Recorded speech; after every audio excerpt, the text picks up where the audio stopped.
Happy is back. So are the chokers. Yarappa idu. The other day. If choking was an art, RCB would have honorary doctorate. Happy? I am not happy about this. RCB versus PBKS isn't a final, it's a test. Who forgets how to win first? One breaks history, the other becomes official face of choking. Oh, happy ಅವ್ರು ಹೇಳ್ತಾ ಇರೋದು.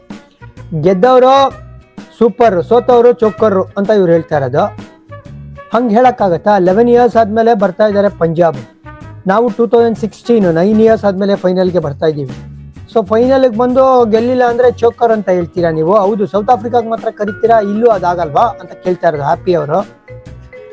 ಅದು ಒಂದು attach ಆಗೋ ಸಾಧ್ಯತೆ ಇದೆ. But again Punjab ಹೇಳ್ತಾರೆ, sir ನಾವು ಕೇವಲ 2 ಬಾರಿ ಅಥವಾ ಸೆಕೆಂಡ್ ಟೈಮ್ ಬರ್ತಾ ಇರೋದ್ರಿ ಫೈನಲ್ಗೆ, 2ನೇ ಟೈಮ್ಗೆ ಹೆಂಗ್ರಿ ಚೋಕರ್ ಟ್ಯಾಗ್ನ ಕೊಡ್ತೀರಾ ನೀವು ಅಂತ ಹೇಳ್ತಾರೆ. ಬಟ್ RCBಗೆ ಈ ಪ್ರಶ್ನೆ ಕೇಳ್ತಾರೆ, ಸ್ವಾಮಿ ಇದು ನಿಮ್ದು 4th ಫೈನಲ್ ಅಪ್ಪ, 4ನೇ ಫೈನಲ್ ನೀವು ಗೆಲ್ಲಿಲ್ಲ ಅಂದ್ರೆ ಚೋಕರ್ ಅಂತ ಟ್ಯಾಗ್ ಕೊಡ್ತೀವಿ ಅಂತಾರೆ. ಬರುತ್ತೆ ಈ ಥರ ಕಮೆಂಟ್ಗಳು.